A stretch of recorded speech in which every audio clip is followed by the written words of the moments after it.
అక్క బతుకమ్మ పండుగ చీర కొన్నవా లేదా? ఏదో కొన్నలే చెల్లె, ఏం చేద్దాం? అయ్యో ఏమైంది అక్క, బాగా ఉన్నాడా? ఏమంటది చెల్లె, ఇక మనకు చిన్న బతుకమ్మకు ఒకటి పెద్ద బతుకమ్మకు ఒక చీర కొను లెక్కే కదా చెల్లె. అవునక్క అంతే కదా మరి.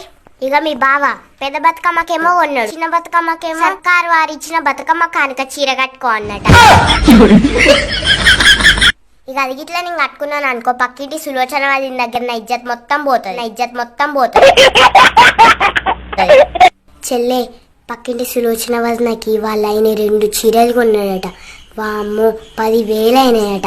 ఇక మీ బాగున్నాడు 1000 రూపాయల చీర కొన్నాడేమో అని 1000 మాటలు. ఇక మా ఆయన ఉన్నాడు, ఏవండి పండుగ చీర కొనండి అంటే ఆఫర్లో 2 చీరలు కొనుకొచ్చిండు 250 పెట్టి.